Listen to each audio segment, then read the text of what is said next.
الرحمن الرحيم والصلاة والسلام على أشرف المرسلين سيدنا Mohammed وعلى آله وصحبه أجمعين.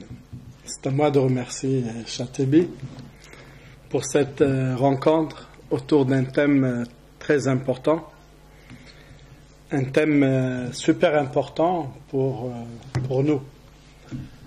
Je vais essayer de montrer quelques éléments de cette importance fondamentale, vitale, sociétale. Bien sûr, le mois du Ramadan, moi je ne vais pas parler du mois du Ramadan, mais bien sûr le mois du Ramadan, dans beaucoup de cas, il a été dévoyé de son objectif principal. C'est le mois du jeûne, pas de la bouffe. C'est le mois de la prière de Tarawih, pas des cafés, des bars et des veillées nocturnes, si ce n'est des veillées de prière ou de dhikr. C'est le mois du don donné aux autres, c'est pas donné à soi-même.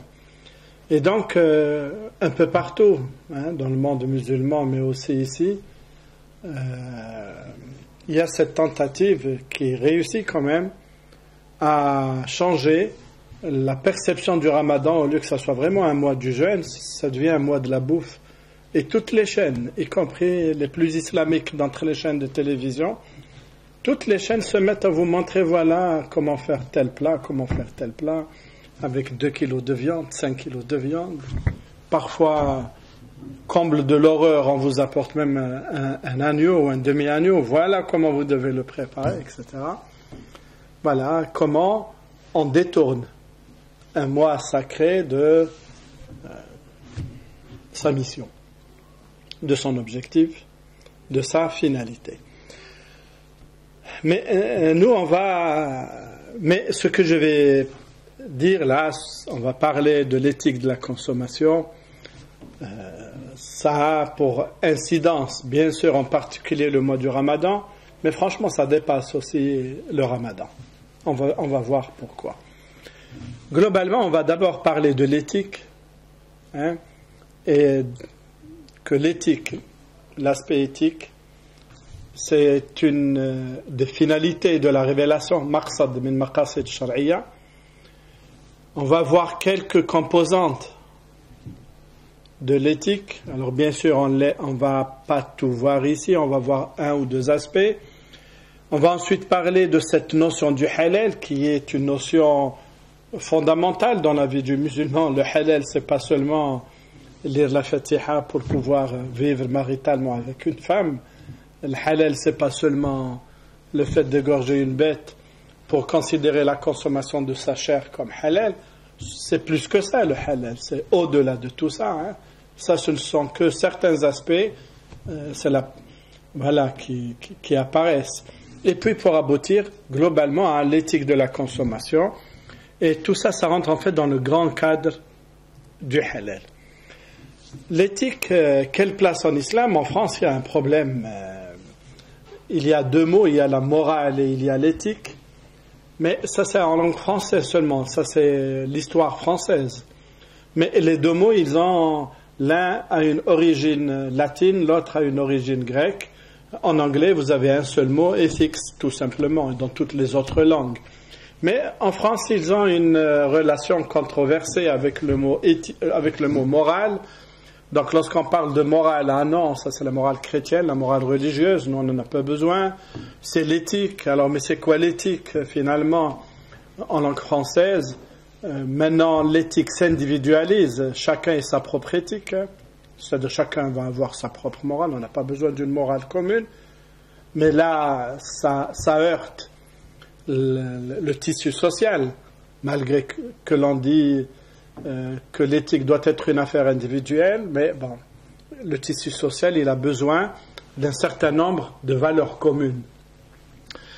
Nous, on ne va pas rentrer dans ce débat. Là n'est pas notre question, là n'est pas notre intérêt, même si c'est intéressant. Mais pour nous, on ne va pas rentrer dans cet aspect-là. L'éthique, pour nous, en tant que musulmans, ce sont ces normes, ce sont ces valeurs, d'abord suprêmes, ensuite secondaires, qui façonnent la culture musulmane et qui façonne aussi l'identité musulmane.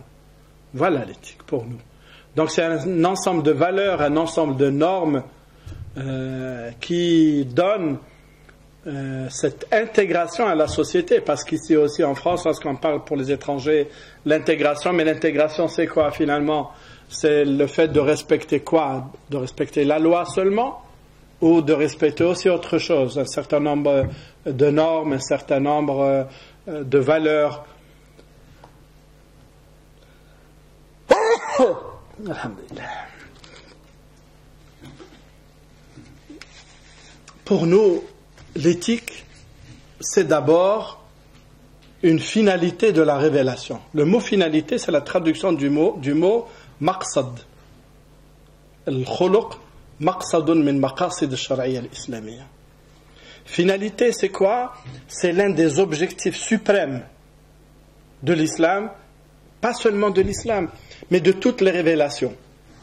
Comme nous, on va aller parler plutôt de l'éthique de la consommation, on ne peut pas citer tous ces éléments-là, mais Dieu le dit bien, qu'il a envoyé les prophètes, qu'il a fait descendre, qu'il leur a révélé le livre. لِيَقُومَ النَّاسُ بِالْقِسْطِ لِيَقُومَ النَّاسُ بِالْقِسْطِ. C'est tous les livres qui ont été révélés, tous les prophètes qui ont été envoyés au fin de cette finalité. Comment on comprend cette finalité? Regardez le prophète alayhi salatu salam, qu'est-ce qu'il dit dans ce hadith qui est rapporté par Malik Ahmed ou Al-Hakim? Il dit إِنَّمَا بُعِثْتُ لِأُتَمِّمَ مَكَارِمَ الْأَخْلَاقِ. J'ai été envoyé afin de parfaire les meilleures vertus. Bu'ithtu al-bi'tha. J'ai été envoyé. C'est-à-dire que, en plus de la mission prophétique d'annoncer Dieu aux hommes, de corriger leur foi en Dieu, c'est-à-dire de n'adorer qu'un seul Dieu et de l'adorer comme il veut, donc ce premier ensemble qui relève purement de la foi, c'est quoi la foi en Dieu? Eh bien, il y a ce deuxième aspect qui est tout aussi fondamental que le premier. إِنَّمَا بُعِثْتُ لِأُتَمِّمَ مَكَارِمَ الْأَخْلَاقِ. J'ai été envoyé afin de parfaire. Parfaire ici, bien sûr, parce que dans la société dans laquelle il a été envoyé, il y avait un fond de valeurs. Et le prophète alayhi sallam va venir pour asseoir encore ces valeurs, pour leur redonner leur importance, pour enlever certaines valeurs de la jahiliya, et puis pour remettre au centre de la culture musulmane, au centre de la foi musulmane, ce que nous pensons être les grandes valeurs musulmanes. Et donc le hadith, il est clair. Le hadith, il est clair. Après l'annonce de l'unicité de Dieu subhanahu wa ta'ala et de l'obligation de l'adorer, il y a cette obligation de se conformer à un ensemble de normes qui est l'éthique musulmane. Beaucoup d'autres versets. Il nous suffit de citer un ou deux versets. وَاعْبُدُوا اللَّهَ وَلَا تُشْرِكُوا بِهِ شَيْئًا. Ça, c'est l'aspect de la foi. Mais juste après, وَبِالْوَالِدَيْنِ إِحْسَانًا وَبِذِي الْقُرْبَى وَالْيَتَامَى وَالْمَسَاكِينِ وَالْجَارِ ذِي الْقُرْبَى وَالْجَارِ الْجُنُبِ وَالصَّاحِبِ بِالْجَنبِ. Adorer à Dieu et ne lui donner aucun associé. La foi. Et juste après, sans transition, agissez avec bonté envers vos pères et mères, envers les proches, les orphelins, les pauvres, le proche voisin, etc. Et il dit aussi, venez, je vais réciter ce que votre Seigneur vous a interdit. Ne lui associez rien, la foi, et ensuite, et soyez bienfaisants envers vos pères et mères, ne tuez pas vos enfants pour cause de pauvreté, etc. N'approchez pas les turpitudes, etc. Il n'y a aucune transition entre la foi et l'éthique voulue par l'islam et l'éthique portée par l'islam. Il n'y a aucune transition qui laisserait dire peut-être il y a quelque chose qui peut exister entre les deux. Non, cela va de soi. Abu Dharr rapporte que l'envoyé de Dieu lui a dit crains Dieu où que tu sois et fais suivre la faute par une bonne action qui l'effacera et comporte-toi avec les gens avec les meilleures qualités. Beaucoup, beaucoup. Je vais encore vous citer un autre exemple, mais cet exemple aussi, il est frappant. Lorsque le premier groupe de musulmans a émigré en Abyssinie, le Négus, qui était chrétien, a voulu entendre un peu de leur part pourquoi ils étaient venus, pourquoi ils étaient partis de leur ville, la Mecque, et pourquoi ils ne veulent pas devenir chrétiens, puisqu'ils sont dans un pays chrétien. Et il va apporter ses scribes et il va poser la question aux responsables des musulmans d'alors, Ja'far ibn Abi Talib, le cousin du prophète alayhi salatu wassalam, devant les autres, il lui dit: mais qu'est-ce qui vous a poussé à venir? Et pourquoi vous ne voulez pas embrasser la religion musulmane? Et regardez comment Ja'far va lui résumer la situation d'avant la venue du prophète et ce que veut apporter le prophète alayhi salatu wassalam. Il dit: nous étions dans la jahiliya et nous adorions les statues, nous mangions les bêtes mortes, nous commettions toute forme de débauche, nous ne respections pas les liens de famille, nous transgressions les règles de bon voisinage, le plus fort parmi nous mangeait le plus faible. Voilà.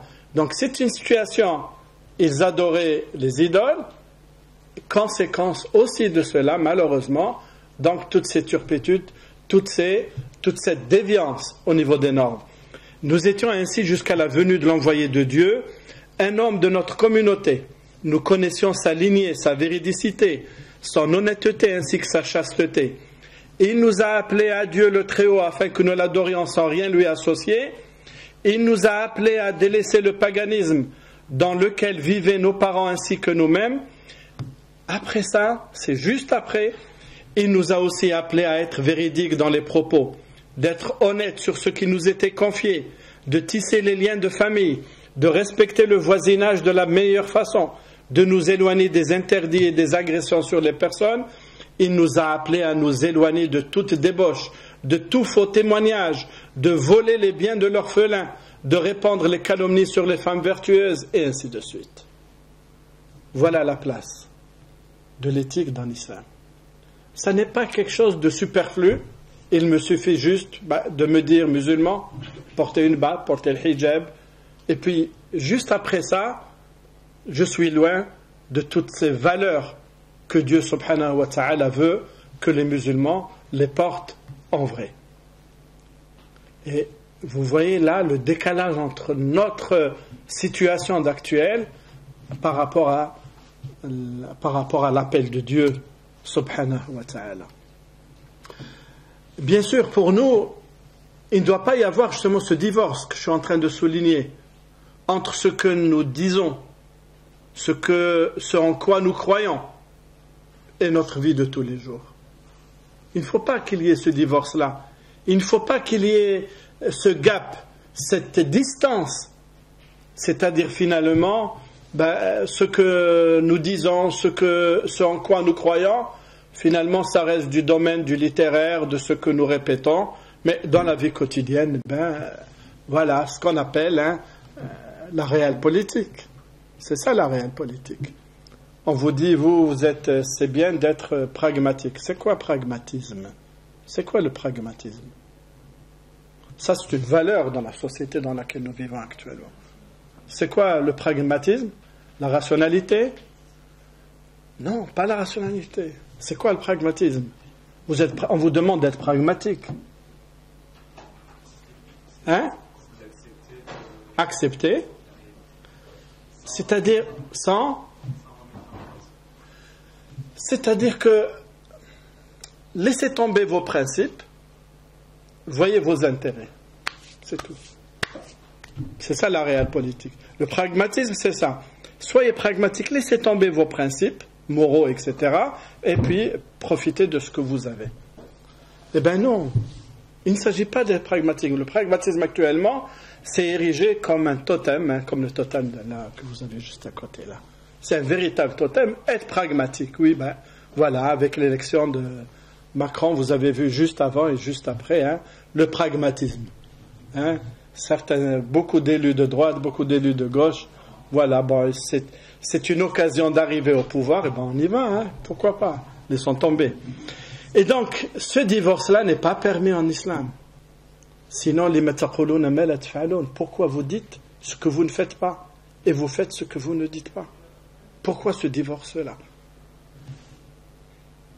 Et un tel divorce, une telle dichotomie, elle ne peut pas exister chez un croyant. Et Dieu insiste sur ça. Dis-leur, mon Seigneur a interdit les turpitudes, les grands péchés, tant apparentes que secrètes, ainsi que le péché, l'agression sans droit, etc. Dans un autre verset, évitez le péché apparent ou caché, car ceux qui acquièrent le péché seront rétribués selon ce qu'ils auront commis. Pour nous, en tant que musulmans, dans la société dans laquelle nous vivons, le droit s'éloigne de plus en plus de la morale. Même si à l'origine du droit français, du droit en Suisse, à l'origine, il y a ce qu'on appelle le décalogue.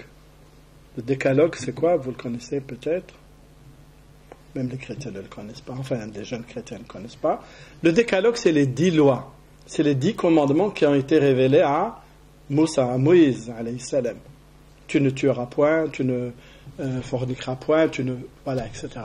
Donc, ça, c'est la base coutumière du droit. Il en est resté quelques petits vestiges, quelques petites séquelles, et puis le reste est parti. Le reste est parti, c'est-à-dire que nous assistons de plus en plus à cette séparation du droit, de la loi et de la morale. C'est ce que vous a dit François Fillon. D'un point de vue droit, je n'ai rien fait contre la loi, mais et contre l'éthique, et contre la morale. Oui, voilà. Et donc, c'est ce divorce-là qui est fondamental. Que les gens vivent, que la société accepte. Elle accepte. La société occidentale, elle est bâtie sur une conception gréco-latine très ancienne. Qui est quoi? Regardez les mots qui sont utilisés ici. On dit le jeu démocratique. On dit les acteurs. On dit sur la scène médiatique. Tout ça, ça renvoie à quoi? Ça renvoie à une scène de théâtre. C'est-à-dire, après ton rôle, le rôle que vous avez, le rôle que vous avez, après ton rôle que tu as bien effectué sur scène, tu peux quitter maintenant la scène sans problème et vivre autre chose. C'est ça, cette dichotomie qui est portée par les racines de la culture européenne. En langue française, même le mot personne, vous savez que ça veut dire le mot personne, la personne? À l'origine, le mot personne veut dire le masque. C'est-à-dire que tout est mis en jeu. Que tout, c'est un jeu, c'est-à-dire, vous pouvez avoir une position là, et puis juste après, une autre position. Cette dichotomie est terrible à vivre. Et c'est elle qui entraîne tous ces problèmes, beaucoup de problèmes. Et nous sommes dans la droite ligne de cette dichotomie, c'est-à-dire que, oui, peu importe la morale, c'est la loi. Voilà, c'est ce qu'a dit François Fillon, tout simplement. Et personne n'a pu rien lui dire. Oui, c'est vrai, la loi n'interdit pas telle chose, même si ce n'est pas moral. Mais voilà, j'ai respecté la loi. Pour nous, il y a cet aspect de la loi qui est contenu dans le fiqh. Parce que le fiqh, tout comme la loi, elle regarde, ou il regarde, le fiqh, il regarde aux apparences. Est-ce que tu as fait 4 rak'at dans Salat al-Dhuhr? Est-ce que tu as jeûné du Subh jusqu'au Maghrib? Est-ce que tu as fait tel rite dans le Hajj? Donc il regarde aux apparences. Mais pour nous, il n'y a pas que le fiqh. Il y a aussi l'aspect khuluq. Et c'est pour ça que les versets coraniques concernant la morale et l'éthique, et c'est pour ça que les hadiths qui parlent de la morale et l'éthique, pour nous, ces hadiths et ces versets ont la même valeur, sinon encore plus importante que ce qui apparaît de l'extérieur. Et donc, nous, en tant que musulmans, on ne peut pas vivre dans un rôle et 10 minutes après, je vais jouer un autre rôle. On ne joue pas de rôle, justement.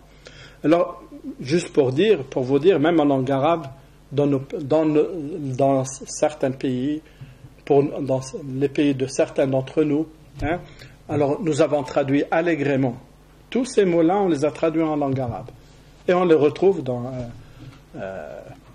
les journaux, dans les canaux de télévision, Dawr, le Masrah, la balle est dans ton camp, le Korafi Mel'abik, et voilà. On traduit de manière bête, pas intelligente du tout, et on y va aussi. Et donc, c'est pour cela que le prophète, lorsqu'il a été questionné, comment je vais connaître le bien et le mal? C'est pas seulement le fiqh, le bien et le mal. Le prophète, il dit, la piété est le meilleur comportement, et le mal est ce qui ronge le cœur et dont tu ne voudrais pas que les gens puissent le connaître ou le savoir. والإثم ما حاك في صدرك وكرهت أن يطلع عليه الناس.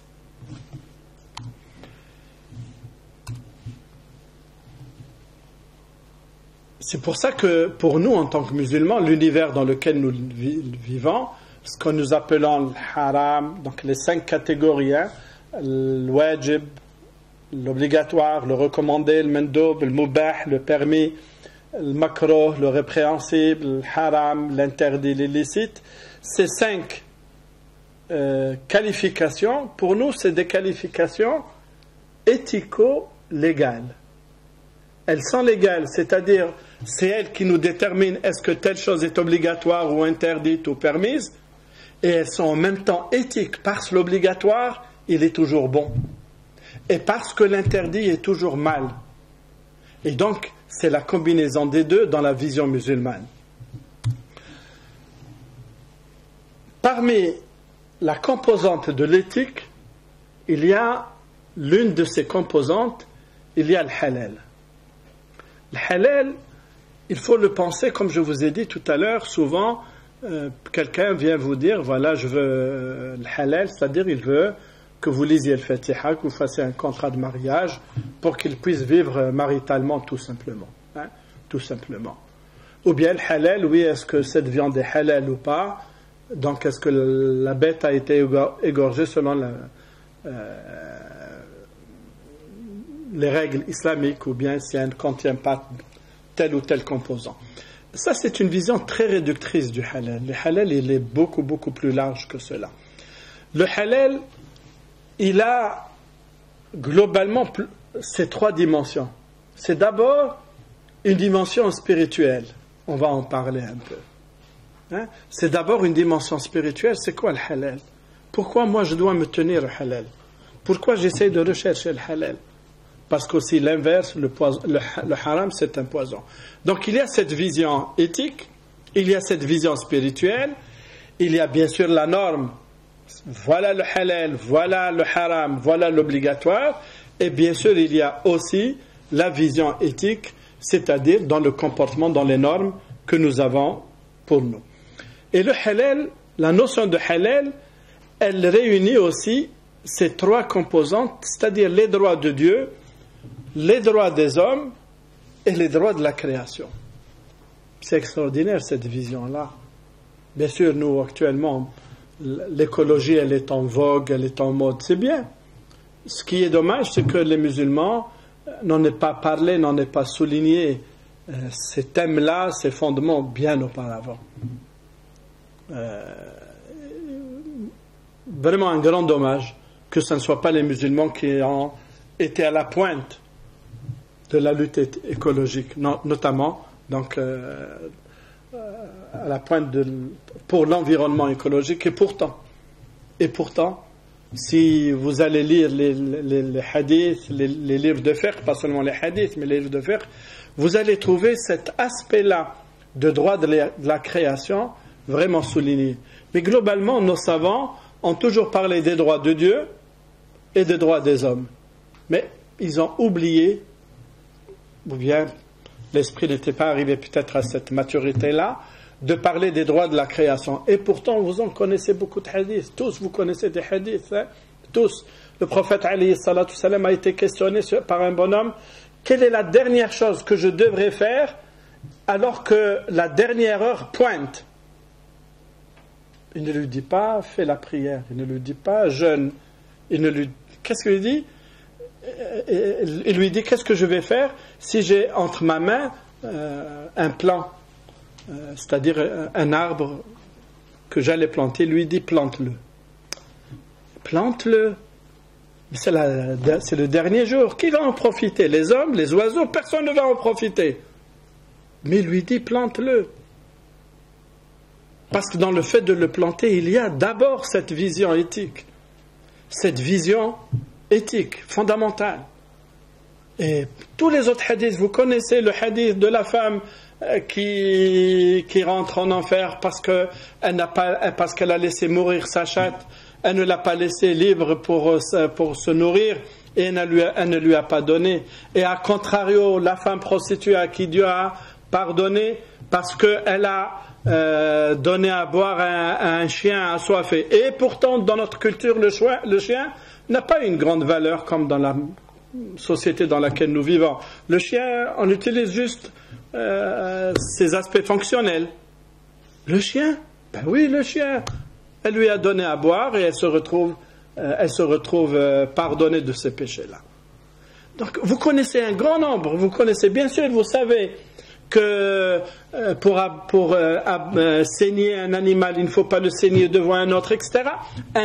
Une foule de hadiths, une foultitude de hadiths, un grand nombre de hadiths qui parlent de tout cela, mais cela n'a pas été conceptualisé, malheureusement, au niveau du musulman, pour en parler, pour dire c'est les droits de la création. Lorsque nous disons les droits de Dieu, lorsque nous disons les droits des humains, lorsque nous disons les droits de la création, c'est ça l'éthique.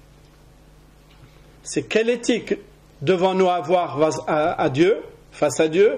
Quelle éthique devons-nous avoir face aux hommes? Quelle éthique devons-nous avoir face à la création tout entière?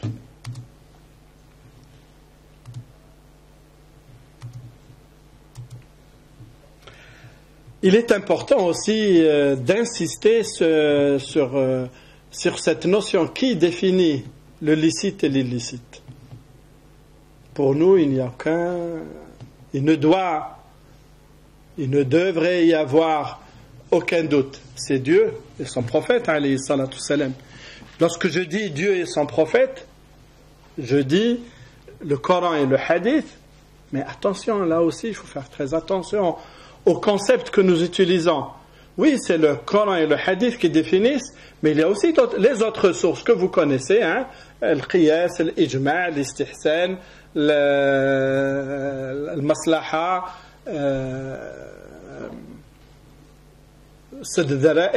donc lorsque nous disons Dieu et son prophète, attention, il ne faut pas comprendre que l'on doit se restreindre juste au Coran et au Hadith, parce que le Coran et le Hadith c'est la lettre de la loi, mais ils contiennent aussi l'esprit de la loi. C'est avec cet esprit, c'est par cet esprit de la loi que les savants ont mis d'autres sources qu'ils utilisent, le Qiyas, qu'ils utilisent dans l'Istihsan, etc. Et donc pour nous il est fondamental de lui dire oui, c'est Dieu et son prophète qui définissent le licite et l'illicite. Actuellement, il y a aussi un grand débat parce que c'est une question de beaucoup d'argent, en France principalement, mais un peu partout. Un peu partout en France, il y a ce grand débat, cette grande question, qui définit le licite, le halal? Mais pas dans la façon dont nous parlons, mais c'est un peu ça. Qui définit? Eh bien, les pouvoirs économiques, parce que c'est une question de beaucoup d'argent, les pouvoirs économiques disent c'est les industriels, c'est à nous de définir ce qui est halal, ce qui n'est pas halal, tout simplement. Parce qu'il y a une opportunité de plusieurs milliards. Et donc là, non. Le halal, il est défini par Dieu et son prophète, alayhi salatu salam. Ça s'efface peut-être au...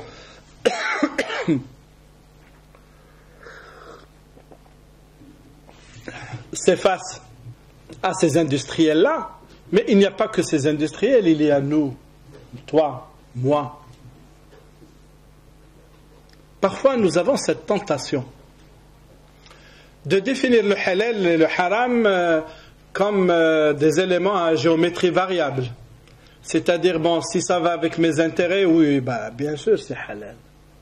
Tant que ça va avec mes intérêts, tant que ça... Il n'y a pas de problème, c'est halal. Tu ne me fais pas confiance. Mais il ne s'agit pas de confiance, il s'agit de contrôle. Il s'agit de règles. Il s'agit de valeurs.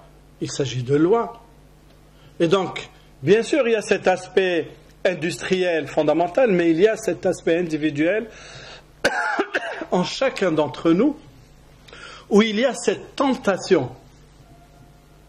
Parce que nous, on est très exigeants envers les autres et si peu exigeants envers nous-mêmes. Si peu exigeants envers nous-mêmes que nous définissons aussi le halal vraiment à géométrie variable. Nous nous permettons ce que nous ne permettons pas aux autres. Et ça, c'est très grave d'un point de vue islamique. Non, le halal, il est valable pour tous et en tout lieu. Le halal et le haram, ça n'est pas seulement la chose qui est définie halal ou haram, mais c'est d'abord, bien sûr, la chose en elle-même. Elle peut être halal ou haram. Le vin est haram, bien sûr, tout le monde le sait. Riba, tout le monde le sait, mais beaucoup le pratiquent. Pourquoi vous le pratiquez? J'ai besoin d'acheter une maison. Est-ce que vraiment tu as besoin d'acheter une maison pour vivre? Et s'il n'y a que l'usure, riba.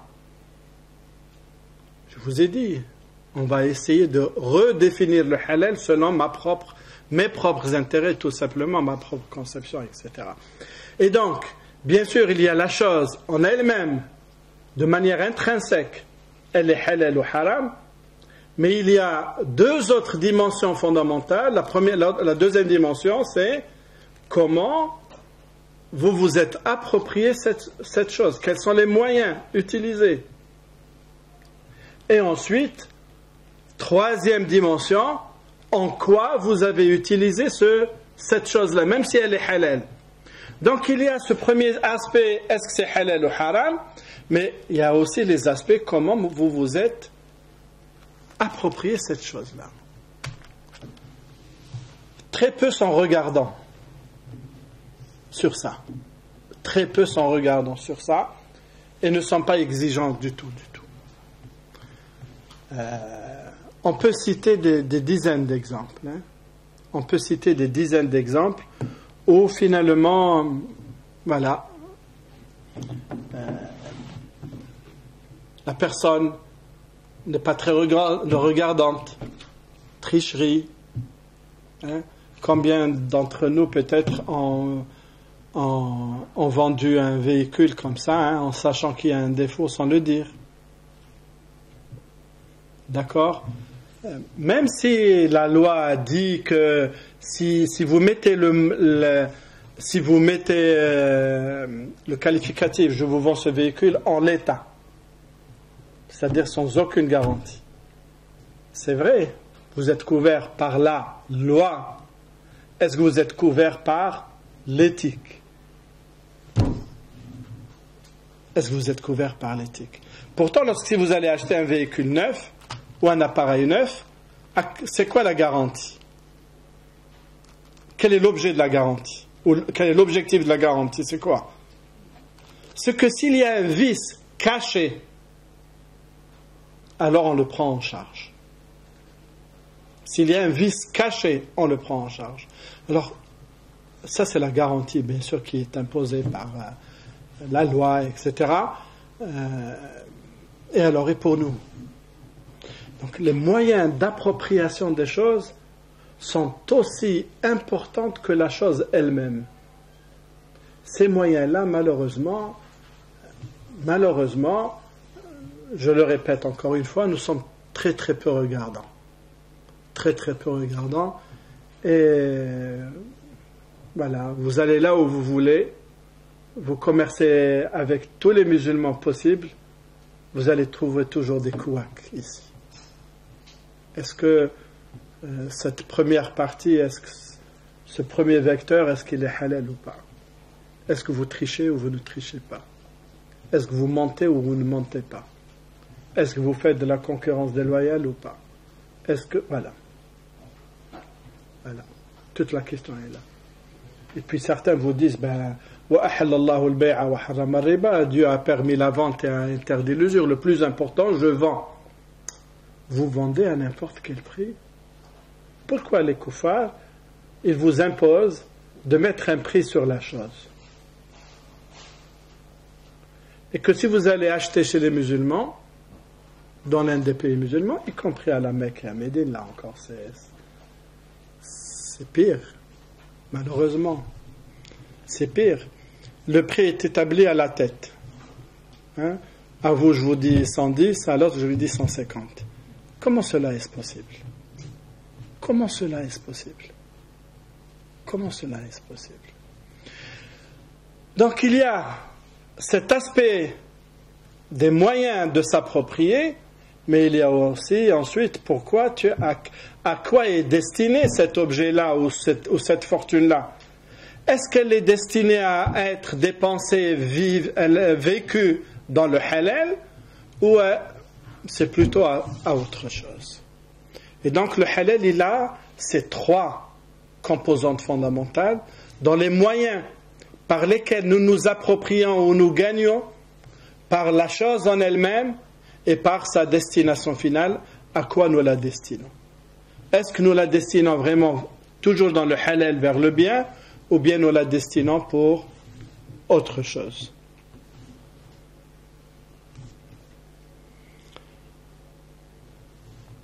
يقول النبي عليه الصلاة والسلام لن يسلم مني صاحب المال أي الشيطان يقول لن يسلم مني صاحب المال من إحدى ثلاث أغدو عليه بهن وأروح أخذه من غير حله وإنفقه في غير حقه وأحببه إليه فيمنعه من حقه. Celui qui Satan dit, celui qui a des biens n'échappera pas à mes trois tentations que j'utiliserai matin et soir, qu'il le prenne de manière illicite, qu'il le dépense dans des voies illicites, et je le lui ferai aimer jusqu'à ce qu'il en oublie, c'est les droits du bien. Jusqu'à ce qu'il en oublie ses droits, parce que ça c'est le verset coranique. Et donner le droit qu'il y a dans ce que vous récoltez. C'est un droit des autres sur ce qui vous a été donné. Sans trop développer donc droit de Dieu et de la création,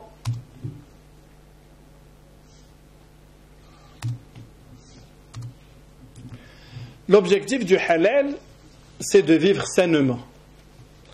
Bien sûr, pourquoi? Parce qu'on peut se poser la question, finalement, pourquoi je vais perdre du temps et je vais voir les ingrédients de ce produit-là, de cette nourriture, est-ce qu'il y a halal ou haram? Pourquoi je vais me priver de ce dont les autres profitent? Je peux donc poser la question, finalement, le halal, est-ce que c'est vraiment une gêne et une pénibilité que je recherche? Ou bien c'est autre chose? Non, il faut regarder le halal tout simplement comme le fait de vivre sainement la chose. La vie, tout simplement. Vivre sainement, oui, cela veut dire se priver de certaines choses. Vivre sainement, c'est le fait de, si l'on prend un certain nombre de nourriture, de n'en prendre qu'un petit bout. C'est ça, sainement. Donc, sainement, oui, c'est se restreindre. Parce que l'être humain, s'il ne fait pas cet effort de se restreindre dans ce qu'il consomme, dans ce qu'il acquiert, la terre entière ne lui suffirait pas. La terre entière ne lui suffirait pas. Ce langage que je suis en train de vous dire, ce n'est pas un langage seulement musulman. C'est aussi le langage de la loi. C'est le langage de la loi. Pourquoi dans le code des obligations, dans le droit des obligations, pourquoi on interdit la concurrence déloyale? Pourquoi on interdit le monopole? Pourquoi on interdit le cartel? Pourquoi on interdit un certain nombre de choses? Pourquoi on interdit la cigarette dans les lieux publics? et ainsi de suite. Pourquoi on interdit de conduire avec un certain taux d'alcoolémie, lequel taux ne fait que diminuer? Pourquoi on interdit le fait de conduire avec sous l'influence de substances nocives? Pourquoi? Si on laissait les choses dans leur totale liberté, il ne peut pas y avoir de vie sociale, tout simplement. Et le halal va aussi dans ce sens-là. Mais il n'y a pas que les droits des hommes vus par les hommes, il y a aussi les droits des hommes vus par Dieu et son prophète alayhi salam. Parce que les hommes, oui, malgré toute cette bonne volonté de réguler l'activité de l'être humain social et économique, ça reste une imperfection. C'est bien, mais il y a une imperfection. Il y a aussi d'autres droits que Dieu a émis dans ce cas-là. Et donc l'objectif, c'est plutôt de vivre sainement, tout simplement. Et la gêne et la pénibilité ne sont pas une vision de l'islam. Tout simplement, ce n'est pas une vision, ça n'est pas un objectif. Même si parfois on va trouver un peu de gêne, c'est normal, nous allons jeûner de 3h du matin jusqu'à 9h30 du soir, presque 18h. C'est beaucoup, hein? Bien sûr, c'est beaucoup. Bien sûr, on va être KO à la fin de la journée. Mais c'est possible de le faire. Alors faisons-le. Donc si la chose en elle-même comporte une certaine dose de pénibilité ou de gêne, mais qu'elle est surmontable, il n'y a aucun problème. C'est lorsqu'elle devient insurmontable que dans l'islam, il y a ce qu'on appelle les licences, rokhas. Pour diminuer la pénibilité pour un croyant, lorsqu'il fait un voyage, moi j'ai fait la prière du Dhuhr, 2 raka'at. Pourquoi 2 raka'at? C'est pour diminuer la pénibilité, tout simplement. Et si vraiment la pénibilité elle est très grande, alors l'ordre de Dieu s'arrête. L'ordre de Dieu s'arrête, bien sûr, c'est la pénibilité, elle devient insupportable. Le malade qui ne peut jeûner ne jeûne pas, et ainsi de suite. Les vieux qui ne peuvent jeûner ne le font pas, et ainsi de suite. Donc l'objectif de la pénibilité, il n'est pas là. Ça n'est pas nous voulons la pénibilité. Le prophète alayhi salam a vu un homme debout en plein soleil et qui ne parlait à personne dans une des rues de Médine. Et il a demandé à ceux qui l'entouraient, mais qu'est-ce que fait cette personne-là? Ils lui ont dit, cet homme-là a pris comme décision de jeûner, de le faire sous le soleil, debout, sans parler à personne. Parce que lui, il avait compris, oui, le jeûne, aussi c'est ce que nous comprenons parfois nous, plus c'est difficile, mieux c'est, plus on s'approche de Dieu, subhanahu wa ta'ala. Ça n'est pas vrai. C'est vrai dans certains cas, mais dans beaucoup de cas, ça n'est pas vrai. C'est pas par la difficulté que l'on s'approche de Dieu, subhanahu wa ta'ala. Ça n'est pas la difficulté qui est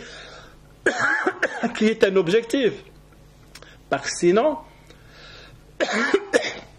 on risque de changer d'intention. Ibn al-Qayyim al-Jawziyya, il dit, regardez, il dit si une personne, en lisant le Coran ou en faisant une prière, elle a un état d'extase et qu'elle pleure, qu'elle verse des larmes, ça lui plaît tellement, cette personne, ça lui plaît tellement, j'ai quelque chose dans la gorge, cet état-là lui plaît tellement que cette personne voudrait encore refaire des prières pour vivre l'extase. L'objectif, l'intention, enfin, ce n'est pas de faire la prière pour Dieu, mais c'est pour vivre une expérience spirituelle. Vous voyez la déviation, comment elle peut venir. Donc, s'il y a une difficulté que nous pouvons supporter, on la prend. On ne dit pas. Mais je ne vise pas la difficulté en tant que telle. Ce n'est pas cette difficulté, ce n'est pas la pénibilité qui rapproche de Dieu, subhanahu wa ta'ala, globalement. Même si, bien sûr, vous pouvez trouver un contre-exemple à ce que je dis, sans besoin de développer, mais c'est des contre-exemples d'une autre espèce. D'une autre espèce Ces contre-exemples-là, ils sont valables aussi bien pour les musulmans que pour les non-musulmans. C'est le fait de mourir pour Dieu, bien sûr, c'est la plus grande des difficultés. Ça rapproche de Dieu, mais il faut mourir pour Dieu, pas pour autre chose.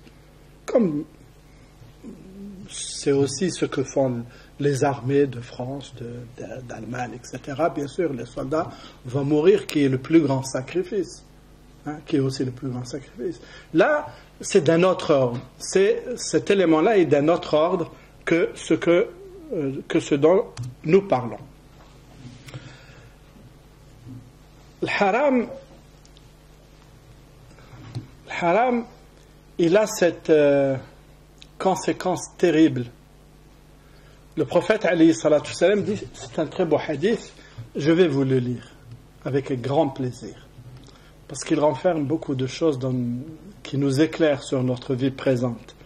C'est un compagnon, Ka'b ibn Ujra, qui vient au prophète alayhi salatu salam, et le prophète lui dit, vous l'avez en français, je le lis en langue arabe, أعيذك بالله يا كعب بن عجرة من أمراء يكونون من بعدي فمن غشي أبوابهم فصدقهم في كذبهم وأعانهم على ظلمهم فليس مني ولست منهم ولا يرد علي الحوض ومن غشي أبوابهم أو لم يخشى فلم يصدقهم في كذبهم ولم يعنهم على ظلمهم فهو مني وأنا منه وسيرد علي الحوض يا كعب بن عجرة الصلاة برهان والصوم جنة حصينة والصدقة تطفئ الخطيئة كما يطفئ الماء النار يا كعب بن عجرة إنه لا يربو لحم نبت من سحت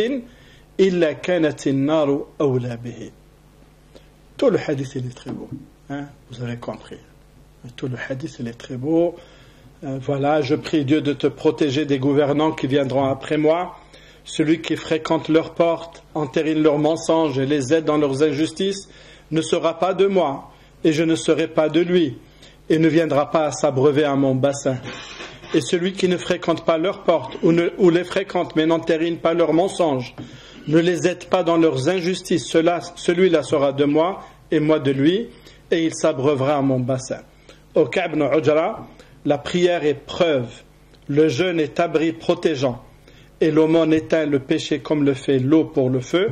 Et ce qui a rapport avec notre sujet, au Ka'b ibn Ujra, toute chair se constituant par l'illicite, le haram, est prioritairement dirigée vers le feu. C'est pour ça que le haram, c'est vraiment le poison de la vie. Le haram, c'est le poison. Celui qui va vers le haram, il a une mauvaise opinion de Dieu, subhanahu wa ta'ala.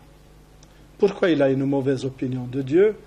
Parce que Dieu lui dit, si tu veux atteindre cette chose-là, voilà la route. Et lui, il sait qu'il ne peut pas l'atteindre par cette route-là, alors il va contourner la loi de Dieu, voilà, c'est parti. Il va contourner la loi de Dieu, il va contourner la loi de Dieu, parce que lui, il veut s'approprier ce que Dieu lui dit, tu ne dois t'en approprier que par la voie du licite, tout simplement. Et donc c'est vraiment l'une des pires choses que d'avoir cette mauvaise opinion de Dieu subhanahu wa ta'ala, que d'avoir cette mauvaise opinion de Dieu subhanahu wa ta'ala. Et il faut donc se suffire du halal, et ça c'est la grande invocation que nous apprend le prophète alayhi salatu salam. Allahumma kfini bihalalika an haramik wa aghnini bifadlika amman siwak. Oh mon Dieu, fais que le halal, ton halal, me suffise afin de m'éloigner du haram. Shukran, barakallah fik. Je paierai la feuille, il n'y a pas de problème. Le haram, c'est le pire bien que l'on peut s'approprier ou posséder, mais il n'appartiendra jamais à la personne. Si elle veut le donner en sadaqa, en aumône, cette aumône ne sera pas acceptée. Elle le transmettra à ses descendants, ça sera encore du haram. Et dans l'islam, il n'y a pas de prescription. Le mot prescription, il a un double sens. dans les concepts islamiques et même aussi dans les concepts du droit des hommes. La prescription veut dire une obligation. D'accord ? La prescription médicale, c'est l'ordonnance médicale. Je te prescris, je t'ordonne de prendre tel ou tel médicament. Donc c'est le fait d'ordonner aussi la prescription. Kutiba alaykumus siyam, on le traduit, le jeûne vous a été prescrit. Mais il y a un deuxième sens dans le mot prescription, c'est le fait d'abandonner les charges. La prescription en islam n'existe pas. C'est-à-dire que tu as beau, je ne sais pas dans le droit français, mais dans le droit suisse par exemple, si vous avez une dette à payer et que vous ne la payez pas après 10 ans, sans que le propriétaire de la dette ne vous en ait parlé, c'est bon, vous n'êtes plus dans l'obligation de la payer. La dette, le délai diminue à 5 ans si ce sont des dettes régulières, par exemple le loyer, par exemple l'abonnement, etc. Si pendant 5 ans, si par exemple vous n'avez pas payé et que l'entreprise oublie de vous envoyer une lettre de rappel après 5 ans, ça y est, c'est prescrit. Et il y a beaucoup de crimes qui sont prescrits par la durée. Au bout de 20 ans, c'est fini. La personne n'est plus redevable de la justice. Même si on fait un procès, mais il n'y a pas de sanction. La prescription n'existe pas en islam. C'est-à-dire que si la personne a pris le bien d'une autre personne, eh bien cette dernière en sera redevable jusqu'au jour dernier. Et attention, de bien comprendre, lorsque Dieu dit, lorsque le prophète dit, dans certains hadiths, lorsqu'il dit que le pèlerin, lorsqu'il revient de son pèlerinage, il revient comme s'il venait à naître de nouveau, c'est-à-dire tout lui sera pardonné, il ne faut pas le comprendre dans ce sens littéral. C'est-à-dire que tout va lui être pardonné. Non. Il va lui être pardonné les erreurs, les fautes qu'il aura commises face les erreurs par rapport à Dieu, au droit de Dieu. Quant au droit des êtres humains, il en sera encore redevable. Même le martyr ne rentrera pas au paradis s'il a encore des devoirs envers des êtres humains qu'il n'a pas remplis. C'est-à-dire, s'il aura pris ce qui ne lui appartient pas, s'il aura fait, et ainsi de suite. Donc il faut bien comprendre qu'il n'y a pas de prescription pour nous en islam. C'est-à-dire que la chose acquise de manière frauduleuse, le haram, eh bien, c'est la pire chose que la personne va posséder, parce que s'il la consomme, la viande qui va, le hadith on l'a lu, la chair qui en résulte, elle est prioritairement dirigée vers l'enfer, vers le feu. S'il le donne un aumône, ça n'existe pas. S'il donne la zakat de ce mel haram, il n'y a pas de zakat sur le mel sur les biens pris haram. Il n'y a pas de zakat. Il faut les rendre. Donc on ne peut pas penser, on ne doit pas penser qu'on va blanchir, entre guillemets, le bien que nous avons pris de manière indue par la zakat ou par l'aumône. Non, il faut absolument le restituer d'une manière ou d'une autre. A contrario, à l'inverse, s'adonner au halal, se conformer au halal, c'est donner de la valeur à sa propre personne. Comme le fait de s'adonner au haram, eh bien oui, fait que la personne est en train de réduire, de diminuer de la valeur de sa propre personne. Le halal au contraire. C'est ça la valorisation de la personne vis-à-vis de Dieu et aussi vis-à-vis aussi des êtres humains. Même s'ils vous disent, bon, c'est dommage que vous n'êtes pas pragmatique, mais moi je m'en fous de votre pragmatisme, ça ne m'intéresse pas. Ce qui m'importe, c'est ma relation propre avec Dieu et avec les êtres humains. C'est ça qui m'importe. Et donc, s'adonner au halal, c'est vraiment valoriser sa propre personne, parce que tout l'effort du croyant, pendant toute la vie, ce que je suis en train de dire, c'est quelque chose qui n'est pas facile, je vous le dis à l'avance.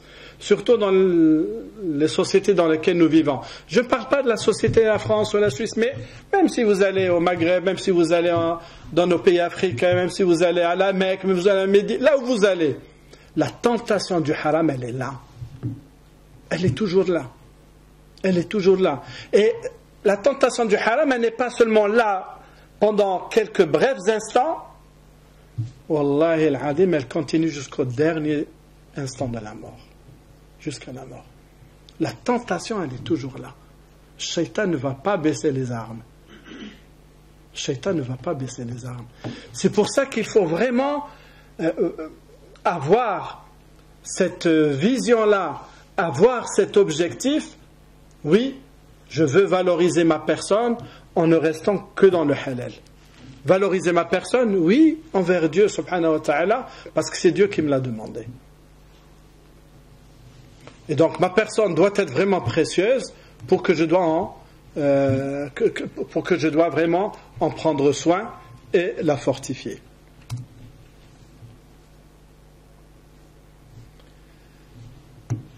Rester dans le halal, c'est bien sûr, c'est vraiment purification du cœur. Notre sujet, c'est l'éthique de la consommation. Est-ce qu'on est dans le sujet ou pas? Est-ce qu'on est dans le sujet ou pas? Bien sûr, on est dans le sujet. Hein? Bien sûr, même si on va spécifier un peu quelques éléments de la consommation. Mais ça, ce sont les fondements, ce sont les bases de cette éthique de la consommation. Donc, rester dans le halal, ça pousse à la bonne œuvre. Rester dans le halal, ça pousse à la purification du cœur, à la purification de la personne. Et à l'inverse, parce que lorsqu'on est dans le halal, ça vous pousse à faire le bien aussi. À rester dans le bien, justement. C'est vraiment ce que l'on appelle un cercle vertueux. Il y a le cercle vicieux et il y a le cercle vertueux. Hein, c'est le cercle vertueux. Et Dieu va aider celui qui reste dans le halal à faire encore plus de bien, à rester dans le halal. Dieu dit subhanahu wa ta'ala وَالَّذِينَ اهْتَدَوْا زِدْنَاهُمْ هُدًى. C'est-à-dire, plus vous allez vers le bien, vers la bonne guidance, plus Dieu vous guidera encore plus. Et là, c'est l'un des secrets de cette invocation que nous disons au moins 17 fois par jour. Ihdina as-sirat al-mustaqim. Ihdina as-sirat al-mustaqim, c'est la plus belle des invocations de toutes les invocations. Pourquoi? Tout simplement parce que Dieu nous dit de la répéter 17 fois par jour. Il faut lire un peu de ce qu'a dit Ibn al-Qayyim rahimahullah sur notre besoin à la guidance. Notre besoin à la guidance. Parce qu'il ne s'agit pas de se dire, bon, alhamdulillah, voilà, je suis musulman, je fais la prière, je lis le Coran, je fais le halal, c'est bon. Est-ce que j'ai encore besoin de guidance? Oui, parce que Dieu nous a dit de la demander 17 fois par jour. Ça veut dire que nous avons encore besoin de guidance. Ibn al-Qayyim, il la détaille de manière admirable. Mais ce que je suis en train de dire, justement, c'est que le halal, plus on reste dans le halal, plus on se conforme dans le halal, plus ça nous aide encore à rester dans le halal. C'est vraiment ça le cercle vertueux. Et à l'inverse, le haram, il pousse au haram. Le haram, il fait penser, parce qu'on n'a pas la sanction divine sur le champ, alhamdulillah. Parce qu'on n'a pas la sanction divine sur le champ, alors celui qui commet le haram, pour lui, bon, il l'a commis une fois, il va le faire encore une deuxième fois. Finalement, la transgression des règles de Dieu, pour lui, ça va être plus facilité. Pourquoi? Parce qu'il ne voit pas la sanction sur le champ. Il ne voit pas la sanction sur le champ. En fait, il y a une sanction sur le champ. Mais il n'en a pas conscience. Et celui qui est dans le halal, il a un bénéfice sur le champ, Inch'Allah, il en prend conscience. C'est quoi le bénéfice et la sanction? Le bénéfice pour celui qui est dans le halal, c'est le fait de rester dans le halal.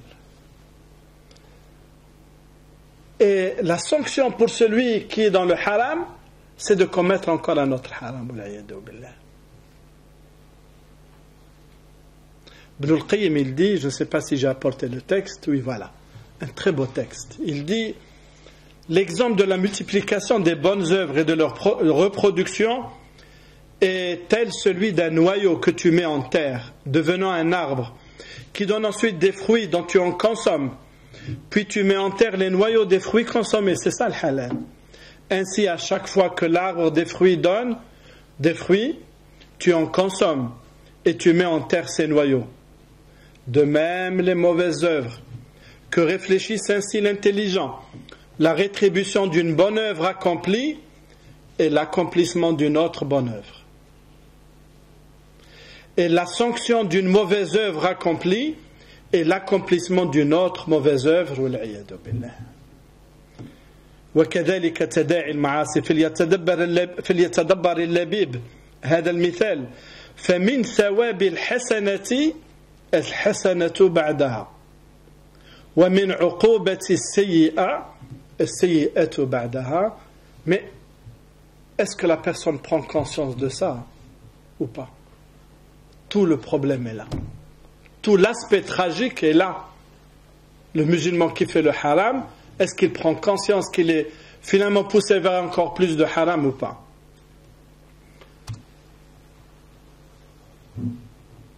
Le haram, c'est un poison qui détruit la lumière du cœur, qui anéantit les bonnes œuvres accomplies, qui développe la facilité de la transgression et qui ne donne pas la véritable importance aux prescriptions divines.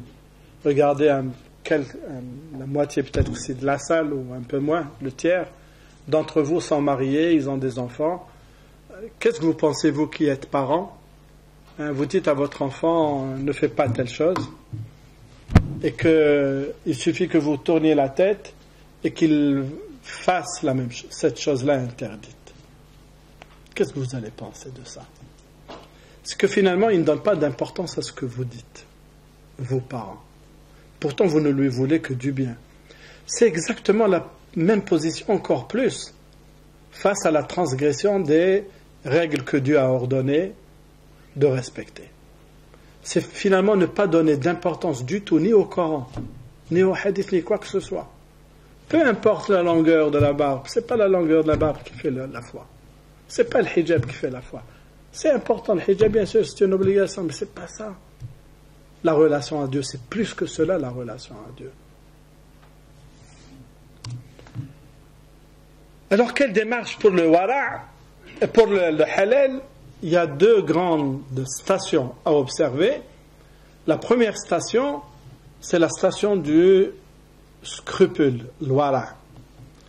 Le wara', c'est quoi le wara'? Le wara', c'est le fait de s'éloigner de ce qui est douteux pour rester dans ce qui est certainement halal.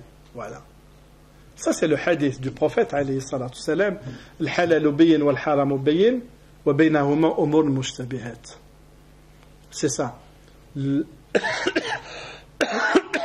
domaine du licite, il est clair. Le domaine de l'illicite, il est clair. Mais entre les deux, il y a une zone grise. Il y a une zone qui est grise. Et le hadith précise, il faut s'éloigner de la zone grise. Il dit, c'est comme un berger qui ferait paître son troupeau près d'une zone interdite, près d'un enclos interdit. Eh bien, si tu es trop près, ton troupeau risque, certains animaux de ton troupeau risquent de tomber dans la zone interdite. C'est ça le hadith. Donc, le wara', si vous avez un doute, c'est halal ou pas halal, il vaut mieux s'éloigner. C'est ça le wara'. Parce qu'à trop tourner autour du haram, le risque est grand d'y tomber. La deuxième tentation, la deuxième station, c'est le qana'a. Le qana'a, alors comment traduire ça? C'est très difficile de traduire le qana'a. On peut la traduire par la suffisance. Mais la suffisance a cette acception péjorative qui n'est pas ce que nous désirons. Qui n'est pas ce que nous désirons. Il y a le contentement, mais ça n'est pas exactement ce qui est visé par le concept de qana'a. Le qana'a, c'est le fait de ne pas se suffire. Le fait de ne pas se suffire de ce que Dieu a donné. Ça ne veut pas dire qu'il n'y a pas cette volonté de dépassement de soi, si. Mais le qana'a, c'est un sentiment, plus qu'une démarche. C'est un sentiment de dire je me contente de ce que Dieu m'a donné comme halal. C'est ça le qana'a. De ce que Dieu m'a donné comme halal. Pourquoi? Parce que face à le qana'a, c'est le fait de vouloir s'approprier tout. Regardez, vous avez autour de vous beaucoup d'exemples. Jusqu'à l'exemple du prophète alayhi salatu wassalam, lorsqu'il dit si l'un d'entre vous, Dieu lui donne une rivière d'or, il dira oh mon Dieu, donne-moi encore une autre rivière. Voilà. Ça c'est l'être humain, tout simplement. C'est l'être humain. J'ai 1000, je voudrais avoir 2000. J'ai 10 000, je voudrais avoir 2 fois plus. Et ainsi de suite. Et ça ne s'arrête pas s'il n'y a pas le qana'a. Le qana'a, c'est ce rempart-là contre le haram. C'est vraiment le rempart contre le haram.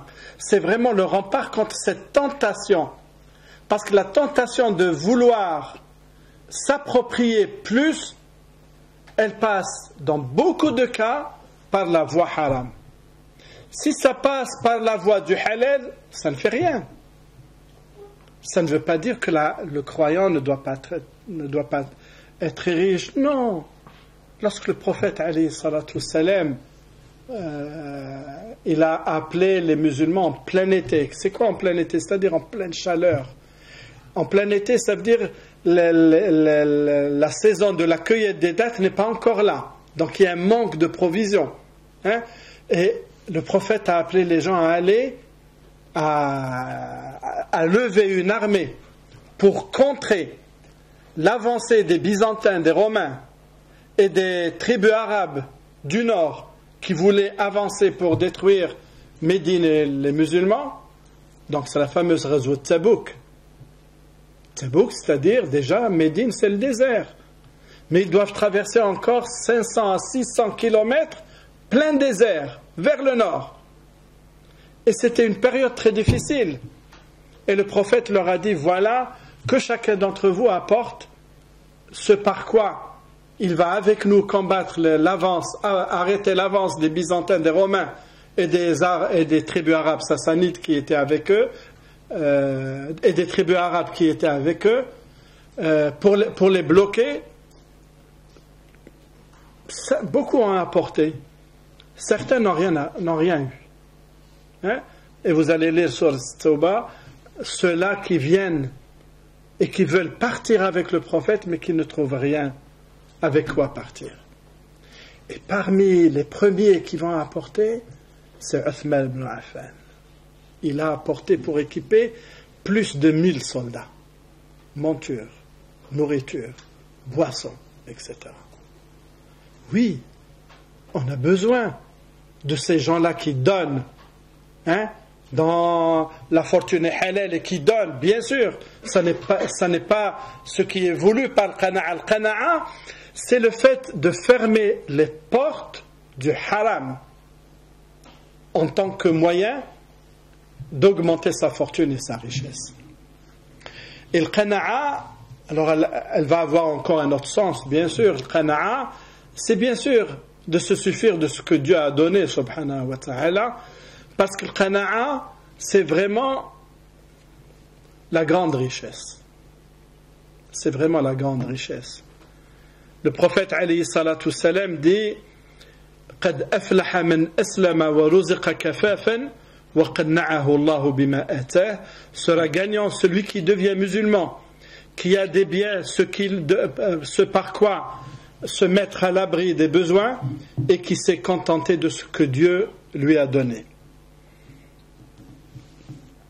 Le qana'a, c'est un trésor infini. Ou le jasha, c'est là la pauvreté entre les yeux. Celui qui n'a pas le qana'a, il est toujours pauvre malgré tout ce qu'il peut avoir. Sa'd ibn Abi Waqqas conseille son fils en lui disant: mon fils, si tu veux demander la richesse, fais-le par la suffisance, car c'est un bien qui ne finit pas. Et fais attention à la convoitise, car c'est la pauvreté déjà présente. Et désespère de ce qu'il y a entre les mains des gens, car à chaque fois que tu désespères de quelque chose, Dieu t'en dispensera. C'est une traduction pas très bonne peut-être de cette parole si belle. يقول سعد بن أبي وقاص يا بني إذا طلبت الغنى فاطلبه بالقناعة فإنها مال لا ينفد وإياك والطمع فإنه فقر حاضر وعليك بالإياس مما في أيدي الناس, c'est-à-dire essaye de ne pas avoir besoin des gens au maximum. اللهم اكفني بحلالك عن حرامك وأغنني بفضلك عمن سواك. Essayez de ne pas avoir besoin des gens. Ce conseil, le prophète l'a donné à quelques-uns de ses meilleurs compagnons.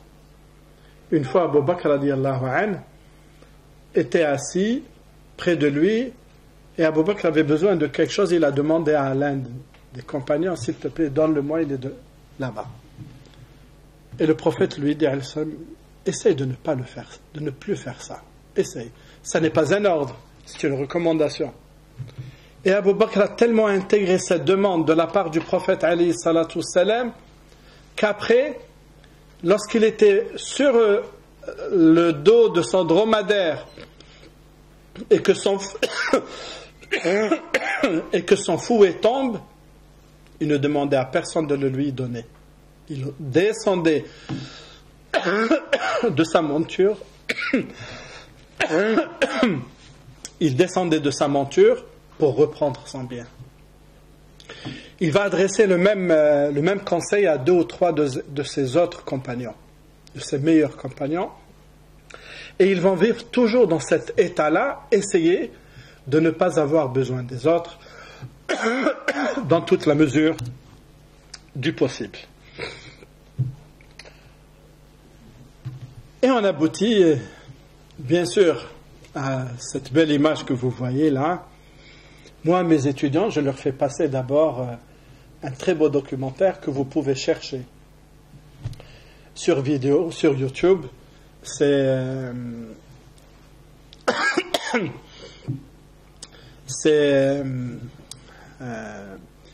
sur l'histoire du djinn. Alors, il s'appelle je crois, il s'appelle le parcours du djinn. Pas le djinn D-J-I-N. Non, le djinn que les gens portent. Hein? Le parcours, voilà. Comme ça, vous allez trouver un documentaire d'une 12aine de minutes et qui vous montre un peu cet aspect dont nous allons parler d'ailleurs, l'aspect écologique. Hein? L'aspect écologique. Et vous allez, voilà. Moi, je le fais passer à mes étudiants à qui j'enseigne économie politique notamment. Nous vivons actuellement, on ne vit pas en vase clos, alhamdoulilah, c'est bien, mais nous vivons dans un monde, dans le monde de l'hégémonie capitaliste. C'est vraiment l'hégémonie capitaliste. C'est le capitalisme qui tient actuellement les rênes du monde entier. Il n'a plus de concurrent, le capitalisme. Qu'est-ce qu'il a comme concurrent? Cuba, elle ne fait pas l'affaire. Elle est pauvre, et puis c'est fini. Vietnam, pourvu qu'il puisse faire vivre ses propres ressortissants. La Corée du Nord, Le capitalisme n'a plus un outsider sérieux à part. Hein? Mais les capitalistes. Je parle du système. Je ne parle pas des pays. Hein? Je parle du système. Même la Chine. La Chine, elle se dit socialiste ou communiste en politique. Mais en économie, c'est fini. Elle est capitaliste. Il n'y a plus rien. Même l'Arabie Saoudite. D'accord? Même l'Iran. Allez, qu'est-ce qu'il y a de plus islamique dans le monde? Il n'y a rien à part ces deux-là. Hein? Qu'est-ce qu'il y a? Hein? L'Indonésie, capitaliste. La Malaisie, capitaliste. La Turquie, que j'aime beaucoup, capitaliste. Voilà. Le capitalisme, grâce à ses moyens puissants, il est en train d'étendre de plus en plus son hégémonie. Et il étend son hégémonie par la guerre. S'il n'y a pas d'autres moyens, ne vous trompez pas. Hein? En géopolitique, il n'y a pas de démocratie, il n'y a pas de liberté. Il y a un rapport de force, tout simplement. Un rapport de force militaire, un rapport de force financier, un rapport de force économique. C'est un rapport de force. Il n'y a ni démocratie, hein, ni liberté des peuples. Rien, il n'y a rien de tout ça. C'est la force qui prime et c'est tout. Hein. C'est d'ailleurs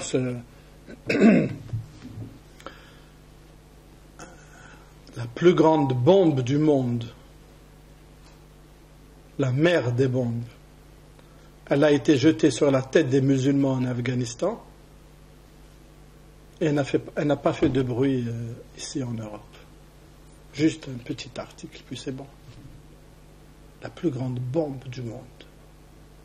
C'est ça le rapport de force.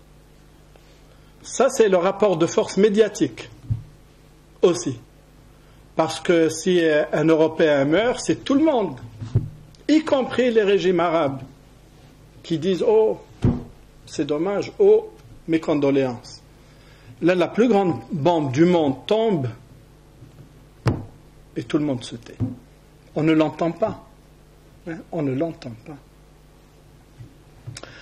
Et donc, ce modèle-là, capitaliste, eh bien, il s'impose par tous les moyens possibles. Vous parlez les moyens de communication, eh bien, c'est entre leurs mains, tout simplement. Hein? Vous parlez des moyens financiers, le FMI dicte sa loi partout. Vous voulez de l'argent? Je vous prête à mes conditions. Les conditions, c'est quoi? Vous appliquez les lois du capitalisme, tout simplement. Pas autre chose. Pas autre chose. Voilà. Et puis, le capitalisme, il est construit sur un dogme. Un mot. Un mot, c'est quoi? La consommation. Vous consommez. C'est bon pour tout le monde. Enfin, ce qu'il dit. Vous consommez, c'est bien. Vous ne consommez pas, l'économie du pays tombe.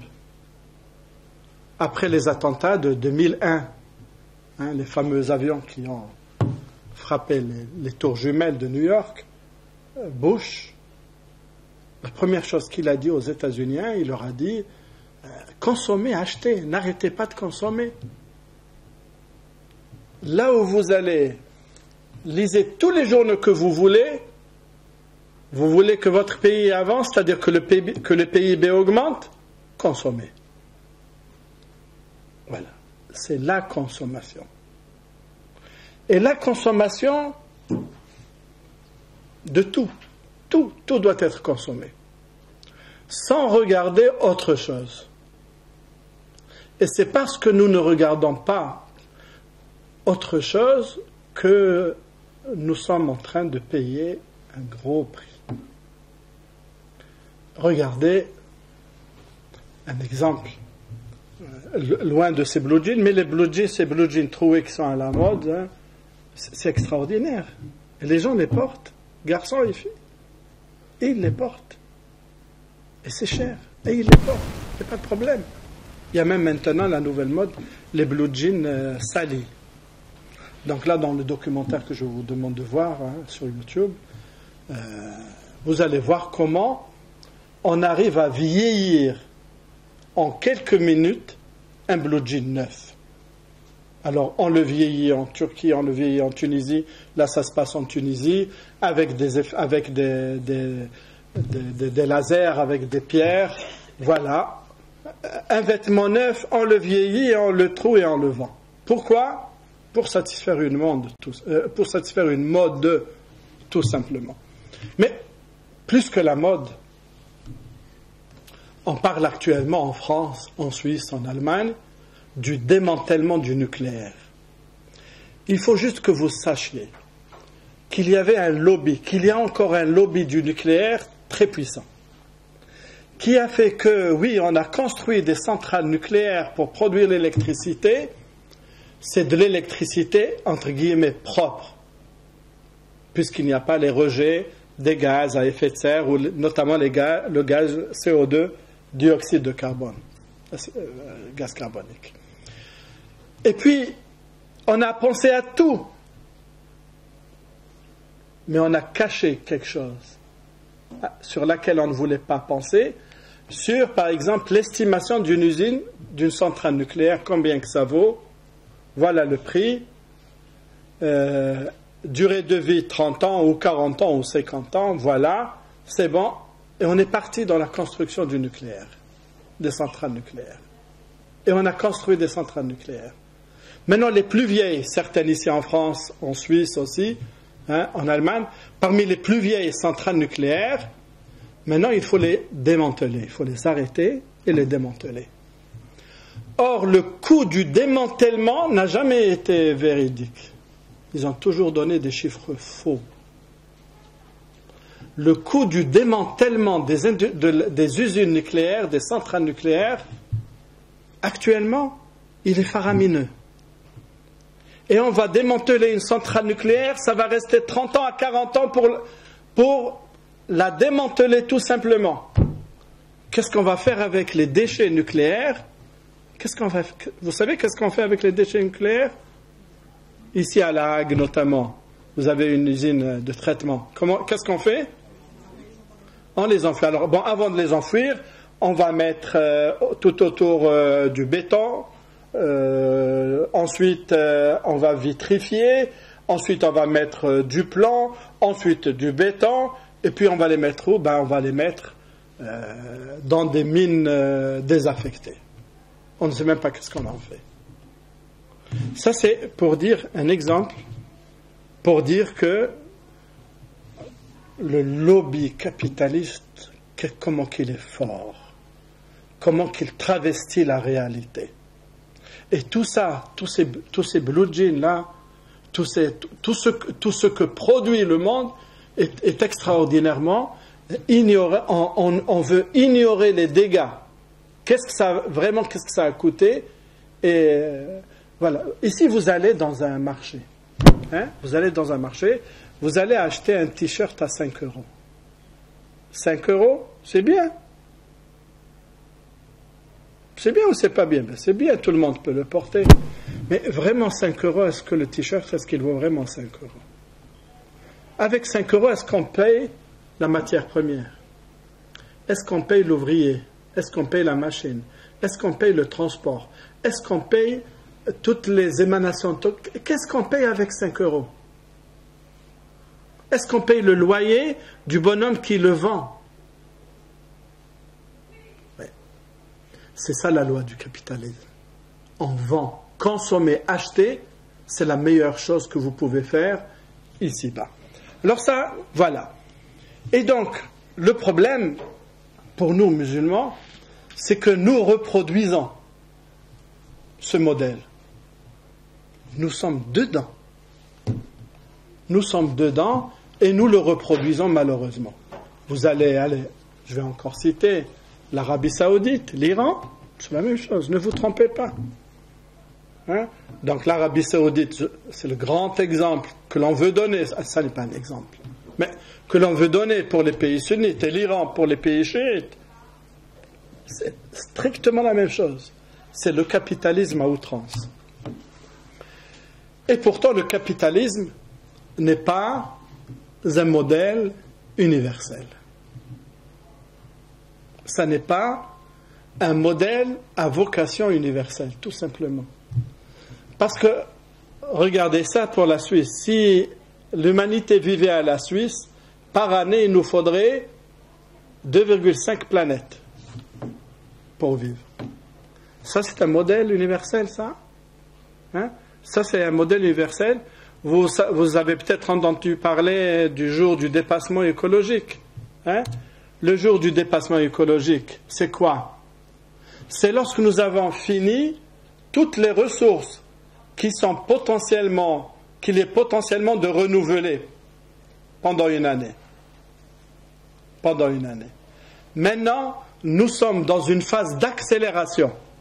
En 1970, le jour du dépassement écologique, il était si on prend comme référence 1970, allez, il nous faut une année pour que les choses se renouvellent.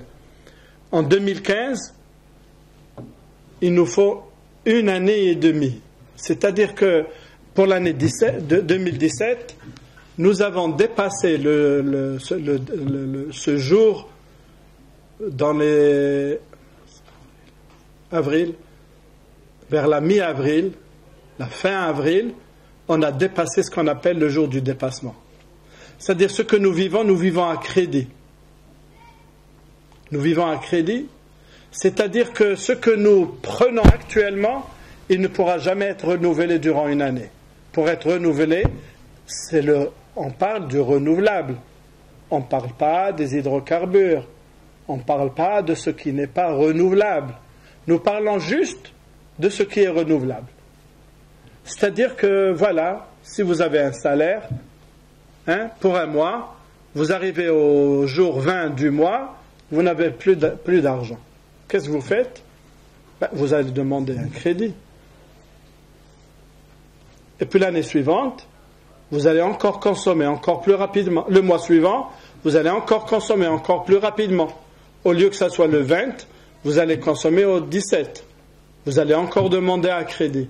Mais jusqu'où ce crédit sera-t-il viable encore et valable encore?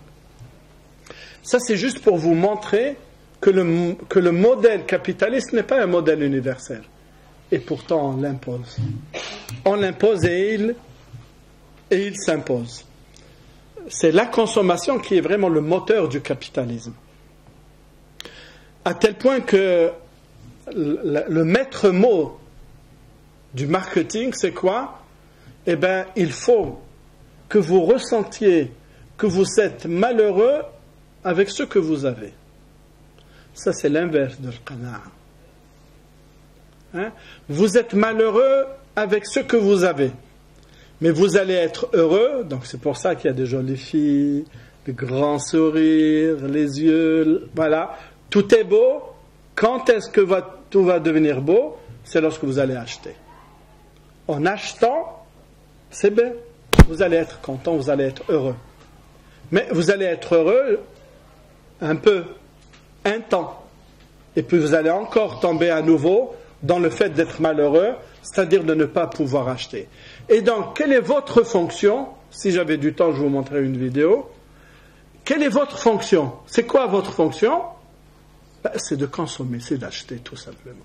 Consommer ici dans le sens d'acheter.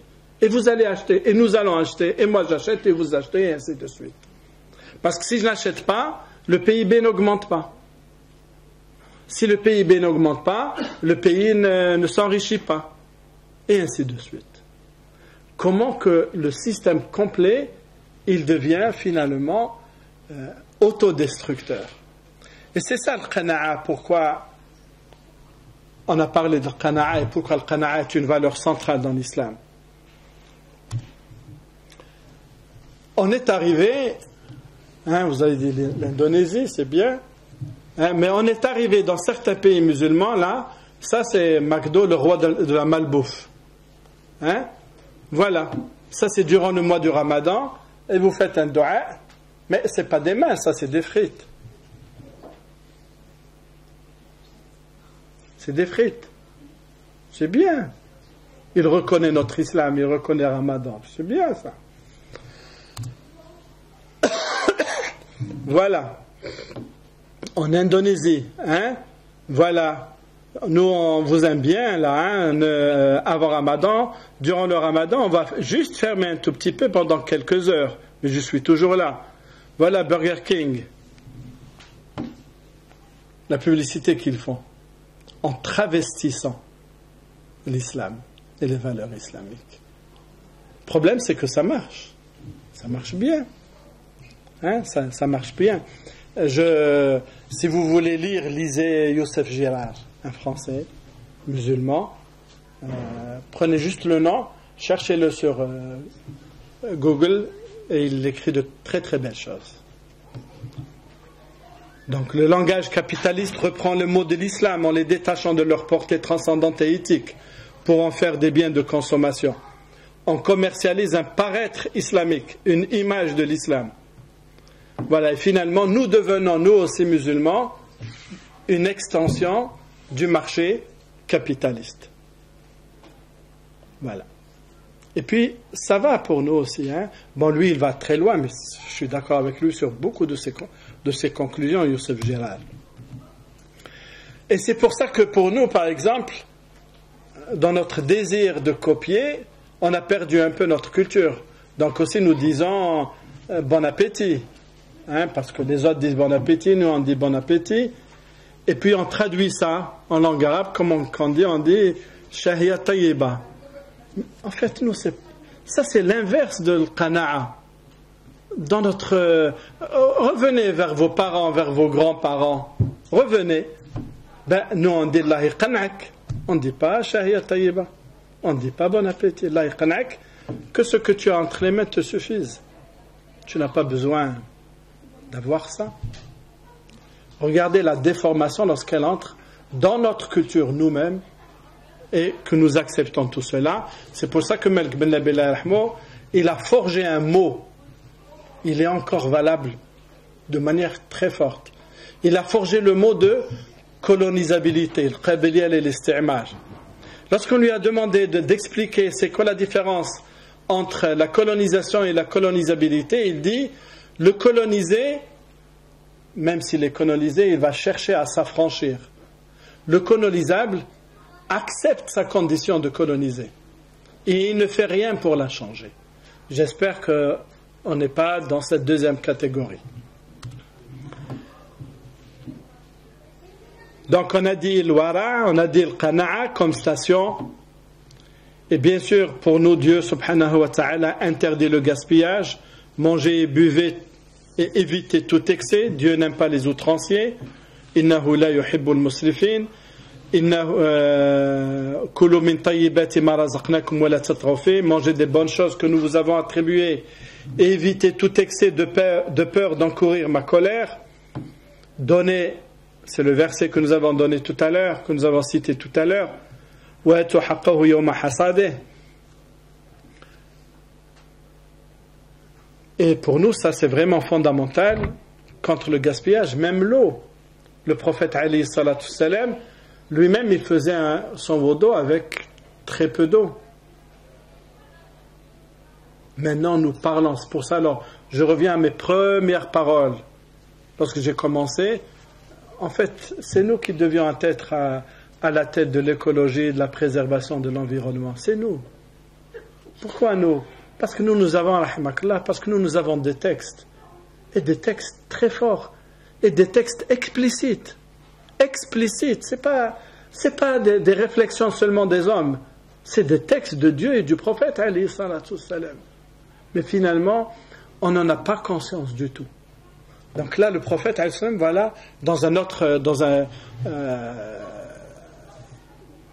Cheikh Uthaymin dit à propos de ce hadith, sache que l'utilisation de plus d'eau que nécessaire dans les ablutions mineures ou majeures est concernée par le verset coranique et éviter tout excès.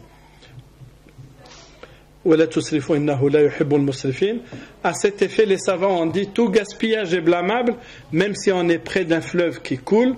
Que serait-ce alors le cas si l'eau est extraite du sous-sol? Voilà. Maintenant, c'est ça le leitmotiv dans le monde actuellement. oui, l'eau potable commence à manquer et nous en faisons un usage immodéré. Regardez dans la vidéo que je vous ai dit de voir, hein, vous allez voir combien un blue jean, combien il consomme d'eau. Combien de litres il consomme d'eau, alors que nous avons besoin de cette eau pour autre chose, pour l'agriculture, pour les êtres humains, tout simplement. Non, on va les dépenser surtout dans ce vêtement qui est l'emblème du capitalisme, du néolibéralisme. Ensuite, la modération en tout, il faut être modéré. Innahu la yuhibbul musrifin. Le Nabi alayhi salatu wassalam, il dit Kulu washrabu wa tasaddaqu walbasu min ghayri sarfin wala makhilatin, c'est-à-dire sans dépasser la mesure et sans vouloir être orgueilleux. Voilà. Et donc, tout doit être fait vraiment dans la mesure, ne pas dépasser la mesure. Restez vraiment dans la mesure, cette wasatiyya dont on parle, ce milieu dont on parle. Et Dieu insiste, وَالَّذِينَ إِذَا أَنفَقُوا لَمْ يُسْرِفُوا وَلَمْ يُقْتِرُوا وَكَانَ بَيْنَ ذَلِكَ قَوَامًا. وَكَانَ بَيْنَ ذَلِكَ قَوَامًا. Puis l'autre verset dans Surat al-Isra. وَلَا تَجْعَلْ يَدَكَ مَغْلُولَةً إِلَى عُنُقِكَ وَلَا تَبْسُطْهَا كُلَّ الْبَسْطِ فَتَقْعُدَ مَلُومًا مَحْسُورًا. Donc il faut être vraiment modéré. Il faut rester dans la modération et ne pas dépasser. Dans ce hadith, dans le hadith, le Baghdadi dit, ce hadith renferme les grandes vertus de la gestion de l'homme concernant sa propre personne, corps et mental, dans ces deux dimensions, ici-bas et dans l'au-delà. Car l'excès en toute chose est porteur de nuisances au corps humain et dans sa vie de tous les jours, en l'amenant à sa déperdition. De même qu'il est porteur de nuisances à son mental, ce dernier suivant le corps dans la majeure partie des cas. L'orgueil, quant à lui, porte nuisance à l'âme, car l'amenant à se tromper sur soi, l'ujb, et porte nuisance à l'au-delà de l'individu, car ce faisant, il commet un péché, et dans la vie ici-bas, il ne gagne que l'aversion des gens. C'est une citation extraordinaire, extraordinairement moderne, contemporaine. La modération en toute chose, en tout, même dans l'ibada. La modération en toute chose, même dans l'ibada, bien sûr. Je ne dis pas ça, peut-être certains me diront quand même, nous on a besoin de faire un peu plus de ibada. Oui, on a besoin de faire un peu plus de ibada. Et le mois du Ramadan, c'est le mois par excellence. Parce que c'est le mois du jeûne pendant la journée, c'est le mois de la prière de Tarawih. Ne perdez pas Tarawih. Ne perdez pas, c'est une occasion unique. Ne perdez pas Tarawih. C'est aussi l'occasion de donner de son argent. Hein? C'est le mois de la lecture coranique. Dans beaucoup de cas, les savants s'arrêtaient de donner des cours. Et les gens s'adonnaient à la lecture coranique. Oui, c'est un mois plein de spiritualité, plein d'actes, hein, par lesquels on essaye de se rapprocher de Dieu, subhanahu wa ta'ala. Mais là aussi, il y a aussi un aspect. Mais ça, c'est un aspect différent. C'est Abdullah ibn Amr ibn al-As, il s'est marié, et pourtant Abdullah ibn Amr ibn al-As, il a été élevé par le prophète, alayhi salatu salam. Mais il a voulu tellement bien faire qu'il a un peu dépassé ce milieu-là. Hein. Et puis sa femme vient se plaindre auprès du prophète, alayhi salatu salam. Une jeune femme, elle lui dit, voilà, Amr al-As, c'est un mari, masha'Allah, il est très bien, et tellement il est bien qu'il veille toutes ses nuits, qu'il prie toutes ses nuits, qu'il jeûne tous les jours, et ainsi de suite. Lui, il a compris le prophète, alayhi salatu son message. Il va lui dire, Amr, oh Abdullah, viens. Ça n'est pas ça. Hein? Si tu veux prier, je vous résume le hadith, je ne le dis pas en entier. Si tu veux prier, alors prie le tiers de la nuit. Tu dors la moitié, tu pries le tiers et tu redors encore un peu le sixième. Si tu veux jeûner, jeûne comme le faisait Daoud alayhi salam. Donc ça, si tu veux faire la prière de nuit, fais-le comme Daoud. Daoud, il faisait ainsi, alayhi salam. Si tu veux jeûner, alors jeûne comme Daoud le faisait, un jour sur deux, et ainsi de suite. Voilà, c'est ça la mesure. la modération dans l'alimentation. Le prophète alayhi salatu wassalam dit: il n'y a pas pire récipient empli par le fils d'Adam que le ventre. Qu'il suffise au fils d'Adam quelques bouchées pour pouvoir se tenir debout, mais si cela est nécessaire, alors que le tiers de son ventre soit pour la nourriture, le tiers pour la boisson et le tiers pour sa respiration. La modération. C'est important la modération, parce que le médecin arabe, le Harith ibn Kalda, avant l'islam, il dit: l'excès de nourriture est la cause de tous les maux. L'excès de nourriture est la cause de tous les maux. Actuellement, c'est ce que l'on dit partout. C'est ce que nous lisons partout, ce que nous entendons partout, l'excès de nourriture. Qu'est-ce qui a tué les humains si ce n'est le fait d'ingérer de la nourriture sur la nourriture avant sa digestion? C'est-à-dire ne pas savoir s'arrêter. Là aussi, il n'y a pas de modération. Ne pas savoir s'arrêter. C'est un problème. Mais écoutez plus que ça. Ibn al-Qayyim, il dit: les niveaux d'alimentation sont de 3. Le premier par besoin, le second par suffisance et le troisième par inutilité. Maratibul rida'i thalatha. Ahaduha martabatul haja, on a besoin. والثانية مرتبة الكفاية, ça y est, on a dépassé le besoin, on rentre dans le superflu.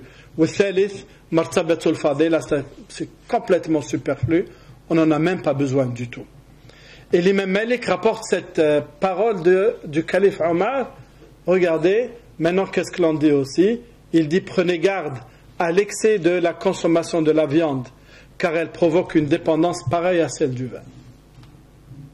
C'est ce que l'on dit actuellement. Ne mangez pas trop de viande, on n'est pas dans l'obligation de manger de viande. Tous les jours, le beefsteak. Il y a encore quelques réminiscences un peu aujourd'hui ici en Europe. Tu travailles pour quoi? Je travaille pour mon beefsteak. D'abord, pourquoi? Parce que le mot beefsteak, d'abord, n'est pas français, c'est un mot anglais. Et c'est quoi? Ça, c'est l'objectif des États-Unis. Les États-Unis sont les habitants des États-Unis, vous l'avez deviné. On ne dit pas les Américains, parce que les Américains, c'est les Canadiens, c'est les Mexicains, c'est les Honduriens, c'est les Péruviens. Tout ça, c'est des Américains. Donc là aussi, c'est un travestissement de l'histoire et du mot américain. Donc les États-Unis, oui, ça c'était leur objectif. Ils mangent beaucoup. Et lorsqu'ils mangent un beefsteak, c'est un beefsteak comme ça, qui pèse bien. Du coup, c'est cette vision du monde et de la consommation qui arrive aussi en Europe. Bon, c'est pas maintenant qu'elle est arrivée, elle est arrivée il y a presque un siècle, vers les années, surtout au début des 30 glorieuses, mais après la fin de la Deuxième Guerre mondiale. Je travaille pour mon beefsteak. C'est-à-dire que je dois manger mon beefsteak tous les jours, 2 fois par jour. Il n'y a pas pire chose que ça, justement. Il n'y a pas pire chose que ça. C'est ça qui a amené un très grand nombre de maladies. Et l'imam Malik lui-même, il dit, et ça, regardez, c'est vraiment extraordinaire, il dit: le meilleur des remèdes est de s'arrêter de manger alors que tu désires plutôt continuer. Mange et tu t'arrêtes. Même si tu as envie, arrête-toi, c'est tout. Voilà. Et tu vas finir par obtenir vraiment beaucoup de bons résultats. On a pris beaucoup de temps, là, Voilà, je vais m'arrêter. Il y a encore quelques petites choses, mais le halal pour nous, pour nous, c'est vraiment une attitude vraiment responsable. Préserver la vie sur terre, prioriser les intérêts collectifs. Voilà. Le halal est une attitude responsable. Voilà. Et puis on finit avec ce hadith justement. Les gestes quotidiens d'une consommation islamique responsable: se nourrir avec modération, aucunement besoin de se goinfrer, il faut apprendre à s'arrêter au tiers recommandé par le prophète alayhi salatu wassalam. C'est toute une éducation qui s'adresse à l'individu et aux enfants dès leur plus jeune âge. On apprend aux enfants ça. Pas besoin de remplir son assiette complètement et se voir obligé de la finir ou d'en jeter une bonne partie. Moi j'ai été quelques fois en Arabie Saoudite, à la Mecque et à Médine, et là on vous donne un plat pour individu, kapsa. Vous avez mangé de la kapsa? Si vous partez, vous allez voir. Voilà. Un plat, un individu le mange seul là-bas. Moi, avec mon épouse, on le termine à peine. 2. Et il mange. Et il mange. Ce qui fait le problème d'obésité se pose. Et il mange avec 3 ou 4 bouteilles de coca, bien sûr, parce qu'il faut... Les 350 ou 450 milliards qu'on va donner à Trump aujourd'hui et demain, voilà, parmi eux, il y a le coca, le coca qui... Il faut l'acheter à la Mecque et à Médine, bien sûr, ça fait bien, pour remplir les caisses de cet impérialisme-là. D'accord, les gens mangent. Voilà, il faut vraiment s'éduquer à ne pas trop manger, tout simplement, dans la suffisance. Pas besoin de remplir son assiette complètement et se voir obligé de la finir ou d'en jeter une bonne partie. Diminuer sa consommation de viande rouge en particulier. Un morceau pour toute la famille, on n'a pas besoin d'un morceau pour chacun. Éviter d'acheter par effet de mode des produits contre nature comme le foie gras. Maintenant c'est la mode aussi, foie gras halal. C'est vraiment une insulte au halal et à l'islam. Parce que c'est quoi le foie gras? C'est un foie malade. C'est un foie malade. Est-ce qu'on est obligé d'épouser cette vision de la consommation? Éviter au maximum les fast-food. C'est bien les fast-food halal, ça fait plaisir, mais de temps en temps. Parce que le fast-food, c'est aussi une vision purement capitaliste, purement états-unienne. Ça fait rien de temps en temps. Mais en faire son repas de tous les jours ou plusieurs jours par semaine.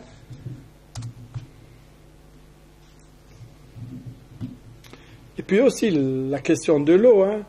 Bien sûr, si l'eau n'est pas potable, la question ne se pose pas. Si ça provient d'usines de dessalement, bien sûr, elle n'est pas aussi bonne. Mais parfois, voilà, on achète des bouteilles d'eau, c'est-à-dire on va payer 30 fois ce qu'on peut prendre gratuitement, tout simplement. Voilà. En un mot, se sentir responsable et ne pas négliger la part de chacun. Shukran, barakallahu fikum.